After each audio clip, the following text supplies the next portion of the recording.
नमस्कार, जय हिंद प्यारे साथियों। मैं आलोक आप सभी का स्वागत करता हूं आज के सेशन में। तो आई होप सब लोग अच्छे होंगे। शुरू करेंगे सेशन को बिना किसी देरी के, बिना किसी लेट लतीफ के। तो बात करेंगे मौसम पे, बात करेंगे आज के टॉपिक पे। तो आप लोगों ने देखा होगा, आप लोगों ने फील किया होगा, बहुत से लोग इसको एंजॉय भी किए होंगे कि बरसात का मौसम है, मानसून आ चुका है। बहुत सारे राज्यों में, लगभग लगभग सभी राज्यों में दस्तक दे चुका है। और सरकार की कुछ कामयाबी भी आपको दिख रही होगी सामने से। आपका विकास जो है वो तैर के बहुत जगह निकल रहा है। तो इन सब चीज़ों के बीच में एक बात जो है वो अगर क्यूरियोसिटी है आदमी के अंदर, जिज्ञासा है आदमी के अंदर, तो एक बात निकल कर सामने ये आती है कि वो कौन-सा क्षण रहा होगा, वो कौन-सा समय रहा होगा, या फिर वो कौन-सा युग काल क्या रहा होगा जब आसमान से पहली बार पानी की बूंद धरती पर बरसात के रूप में गिरी होगी।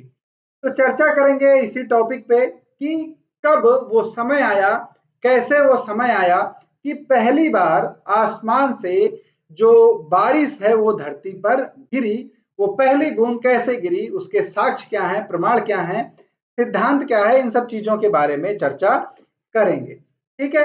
तो सबसे पहले धरती पर पहली बारिश होती है, इसके पहले जानते हैं कि धरती कैसे बनी। और धरती कैसे बनी इसके पहले जानते हैं कि सौरमंडल कैसे बना। और सौरमंडल कैसे बना इसके पहले जानते हैं ब्रह्मांड कैसे बना। तो सबसे पहले आपको समझना यह होगा कि जब ब्रह्मांड का निर्माण नहीं हुआ था, तो जितने भी पार्टिकल थे, जितने भी तत्व थे, जो भी सिंगल चीज थी, वो कहाँ पे जाके इकट्ठा हो गई, एक ऐकिक घनत्व में, जिसको हम सिंगुलरिटी के नाम से जानते हैं। तो उस जब एक एक घनत्व में वो चीजें जाके इकट्ठा हो गई, तो उसका घनत्व जो है वो बहुत ही ज्यादा हो गया, वो बहुत ही ज्यादा सघन हो गया। वो इतना सघन हो गया कि एक समय के पश्चात उसमें एक बहुत ही बड़ा विस्फोट होता है, जिसको हम बोल देते हैं द बिग बैंग थ्योरी। ठीक। बिग बैंग थ्योरी दिया था जॉर्ज लैमेत्रे ने। ठीक है। तो बिग बैंग थ्योरी जो है वो आती है और बताती है कि किस तरह से ब्रह्मांड का निर्माण हुआ। अब ब्रह्मांड का जब निर्माण हुआ, जब जैसे ही महाविस्फोट होता है, सबसे पहले जो फॉर्मेशन होता है वो होता है टाइम का, समय का। क्लियर। तो जब समय का निर्माण हो जाता है, उसके बाद फिर धीरे धीरे ग्रह, उपग्रह, क्षुद्र ग्रह, पुच्छल तारा, फिर उसके बाद बहुत सारी चीजों का निर्माण जो है वो होता है। ठीक। अब इसके बाद फिर आते हैं हम सौरमंडल कैसे बना। तो सौरमंडल की उत्पत्ति के लिए प्रारंभ में दो अवधारणाएं जो है वो प्रचलित हुई। एक थी जियोसेंट्रिक और एक थी हेलियोसेंट्रिक। जियोसेंट्रिक जो अवधारणा थी उसको दिया था टॉलमी ने। टॉलमी ने बताया कि पृथ्वी पृथ्वी जो है वो केंद्र है किसका, सौरमंडल का। और सभी ग्रह चक्कर लगा रहे हैं, इवन सूर्य भी किसका, पृथ्वी का। ठीक। ठीक है। तो टॉलमी भाई साहब ने अपनी जो थ्योरी थी वो दे दी जियोसेंट्रिक की। क्लियर। अब इसके बाद आते हैं कॉपरनिकस, निकोलस कॉपरनिकस। वो थ्योरी देते हैं हेलियोसेंट्रिक, यानी कि केंद्र में क्या होगा, केंद्र में होगा अब सूर्य, और सूर्य केंद्र में होगा, और बाकी जो ग्रह हैं, उपग्रह हैं, उपग्रहों के जो क्षुद्र ग्रह सब कुछ हैं, ये क्या कर रहे हैं, अब चक्कर लगा रहे हैं किसका, सूर्य का। ठीक है। अब इसमें से निकलकर हम निकालेंगे किसको, पृथ्वी को। और जब पृथ्वी को हम निकालेंगे तो हमको पता चलेगा कि अब निर्माण हो चुका है पृथ्वी का लगभग 4.5 अरब वर्ष पूर्व। और 4.5 अरब वर्ष पूर्व जिस पृथ्वी का निर्माण हुआ, ये एक धधकती हुई, गर्म, ज्वालामुखी फेंकती हुई आग का गोला है। और इस पर लगातार उल्का पिंडों की बरसात हो रही है। कहां से, अंतरिक्ष से। क्यों, क्योंकि इसका गुरुत्वाकर्षण बहुत ज्यादा है, इसका घूर्णन बहुत ज्यादा है। घूर्णन इतना ज्यादा है कि दिन और रात की अवधि जो है वो लगभग लगभग 5 ही घंटे की है। क्लियर। फिर उसके बाद क्या होता है, उसके बाद क्या होता है कि पृथ्वी धीरे धीरे अपनी गति जो है, इसकी घूर्णन गति जो है, जो ये अपने अक्ष पर घूम रही है, इसको क्या करती है, ये स्लो डाउन करती है, धीमा करती है, धीरे धीरे ये धीरे होता है। और अब उसके बाद क्या होता है, उसके बाद ये होता है कि दिन की जो अवधि है वो लगभग लगभग कितने पर पहुंचती है, जो आज की है लगभग 24 घंटे।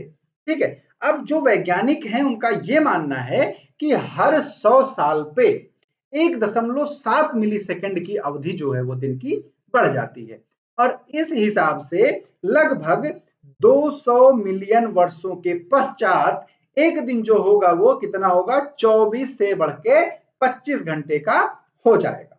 क्लियर।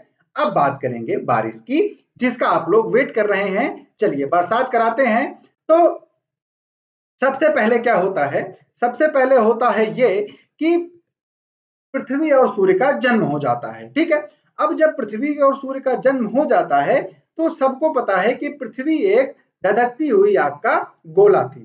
ठीक, धधकती हुई आग का गोला थी, लगातार उल्का पिंड हो, बारिश हो रही थी, लगातार ज्वालामुखी का विस्फोट हो रहा था। क्लियर।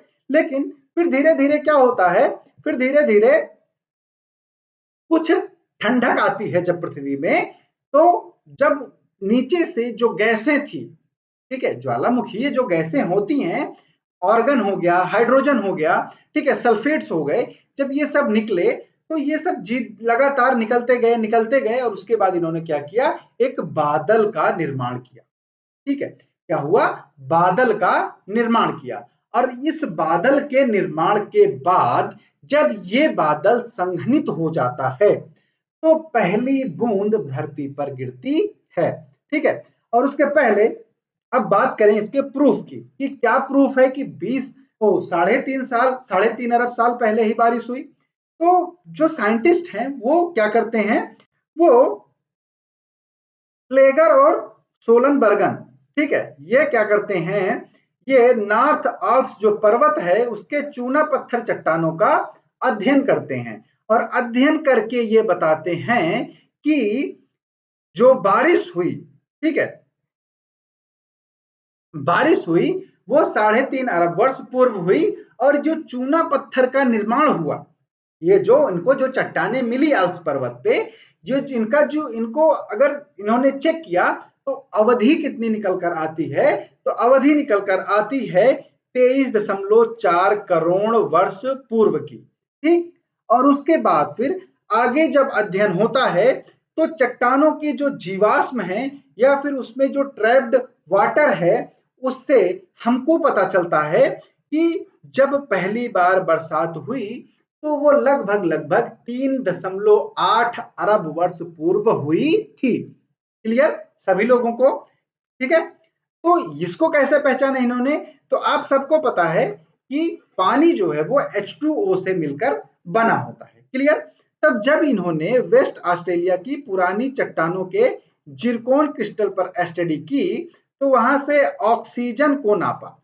ठीक है, मतलब उन चट्टानों में जो ट्रैप्ड ऑक्सीजन थी उसको नापा, उसको पहचाना कि वो कितना पुराना है, और वहां से ये हमको डेटा जो है वो निकलकर सामने आता है, और सामने ये आता है कि लगभग 3.8 अरब वर्ष पूर्व धरती पर पहली बूंद पड़ी थी। ठीक, चलिए अब उसके बाद क्या होता है, उसके बाद होता यह है कि जब लगातार 20 लाख वर्षों तक पृथ्वी पर बारिश होती ही रहती है, लगातार बारिश होती ही रहती है, तो आप खुद सोचिए कि आज के टाइम पे 2 घंटे बारिश होती है तो सब कुछ भर जाता है, सड़कें नदी बन जाती हैं, और आपकी गाड़ी, आपकी बस, आपकी कार नाव बन जाती है, और आप बन जाते हैं एक अच्छे स्विमर। ठीक है, अच्छे तैराक। तो ये आज के टाइम की है जब 2 घंटे सिर्फ बारिश होती है। तो आप कल्पना मात्र कीजिए कि 20 लाख वर्ष लगातार अगर बारिश होती है तो क्या स्थिति हुई होगी। तो स्थिति ये हुई बच्चों कि जो पृथ्वी गर्म थी, जो पृथ्वी एक भट्ठी के समान लगातार जल रही थी, वो धीरे धीरे क्या होती है, ठंडी हो जाती है। फिर उसके बाद क्या होता है, सारा पानी जाकर इकट्ठा हो जाता है, उसको क्या बोला गया, एक महासागर बनता है जिसको हम बोलते हैं पैंथालासा। ठीक है, और एक स्थल भाग निकलकर सामने आता है जिसको हम बोलते हैं पैंजिया। ठीक है, तो पैंजिया एक स्थल हो गया और पैंथालासा एक महासागर हो गया। फिर प्लेट टेक्टोनिक्स आप लोग पढ़ेंगे तो वहां पर आपको पता चलेगा कि पृथ्वी के अंदर जो अंतर्जात और बहिर्जात बल हैं, इनके कारण क्या होता है, इनके कारण धीरे धीरे पृथ्वी बढ़ती है और बढ़ते बढ़ते क्या होते हैं, जो आज का वर्तमान स्वरूप है, महासागरों का वितरण है और महाद्वीपों का वितरण है, ये हमको सामने से देखने को मिलता है करोड़ों वर्षों के विभाजन के बाद। क्लियर। अब जब 20 लाख वर्ष लगातार बारिश होती है, अब उसके बाद जब बारिश थमती है, फिर एक जो अद्भुत सूर्योदय होता है, वहां से फिर लोग जो है, लोग नहीं क्योंकि उस टाइम पर जीवन नहीं था, तो भूगोलवेत्ता भूगर्भवेत्ता जो बताते हैं कि जो वो सूर्योदय होता है वो जीवन का सूर्योदय होता है। वो और वहां पर क्या होता है, जो जलीय जो जल इकट्ठा हुआ था महासागरों में, वहां पर देखने को मिलता है कि धीरे धीरे अकशेरुकीय एवं एक कोशिकीय जीवों की उत्पत्ति होती है, एल्गीज की उत्पत्ति होती है और फिर धीरे धीरे एल्गीज से एक कोशिकीय जीव जो है वो निर्मित होते हैं। ठीक। अब एक कोशिकीय जीव के बाद बहुकोशिकीय जीवों का निर्माण होता है। ठीक। बहुकोशिकीय जीवों में फिर क्या होते हैं, कुछ जीव ऐसे आते हैं जो जल में भी रह सकते हैं और स्थल में भी रह सकते हैं। ठीक। इसके पहले होता यह है कि एल्गीज, जिसको हम काई बोलते हैं, शैवाल, शैवाल का निर्माण सबसे पहले होता है। ठीक है। और शैवाल के निर्माण के बाद ही ये क्या करते हैं, सूर्य के प्रकाश से क्या करते हैं, प्रकाश संश्लेषण करते हैं और वातावरण में ऑक्सीजन रिलीज करते हैं। ऑक्सीजन की वजह से ही फिर स्थल पे जीवन संभव हो पाता है। ठीक। तो जीवन की उत्पत्ति कहां से होती है, जल से होती है, महासागरों से होती है। और एल्गीज के द्वारा ये जो ऑक्सीजन वातावरण में छोड़ी गई, इसको हम क्या बोल देते हैं, इसको बोल देते हैं कि ये क्या है, ऑक्सीजन क्रांति है। ठीक है, क्या है, ऑक्सीजन क्रांति है। ठीक। तो यहां से हमको जीवन के साक्ष्य जो है वो मिल जाते हैं। क्लियर। अब इसके बाद फिर धीरे धीरे कुछ जीव स्थल पर आते हैं, फिर उनमें उत्परिवर्तन होता है। तो हम इस टॉपिक में नहीं घुसेंगे क्योंकि ये बहुत लंबा खींच जाएगा। अगर आपको इस पे वीडियो चाहिए आप कमेंट करेंगे, हम एक अलग वीडियो इस पे लेके आएंगे आप लोगों के लिए। और उसके बाद होता यह है कि फिर जुरासिक पार्क, आप लोगों ने मूवी देखी होगी, बड़े बड़े डायनासोर, उड़ने वाले, खाने वाले, शाकाहारी मांसाहार हर तरह के। ठीक है। तो बड़े बड़े जो डायनासोर्स हैं उनका युग आता है, जिनको हम बोलते हैं जुरासिक एरा या फिर जुरासिक युग। ठीक है। तो इस पे भी एक सेपरेट वीडियो आप लोगों के लिए मैं लेके आऊंगा। ठीक। तो ये क्या था, ये था कि 20.5 अरब वर्ष पूर्व पृथ्वी पर पहली बूंद कैसे पड़ती है। ठीक। उसके बाद हम लोग आज के टाइम पे मानसून का वेट करते हैं, बारिश होती है, सारी चीजें हम जानते हैं। लेकिन इंपॉर्टेंट ये होता है, एज ए एस्पिरेंट, छात्र के रूप में, एक व्यक्ति के रूप में आपके अंदर जिज्ञासा जरूर आनी चाहिए कि पहली बूंद कैसे गिरी। ठीक है। चलिए, तो ये आज का सेशन था। आई होप अच्छा लगा होगा, और सेशन अच्छा लगा हो आप लोगों को तो कमेंट करके जरूर बताएं, शेयर करें, लाइक करें और चैनल को सब्सक्राइब जरूर करें। मिलते हैं अगले सेशन में, तब तक के लिए आप सभी दोस्तों को मेरा प्यार भरा नमस्कार। राम राम, जय हिंद, जय भारत।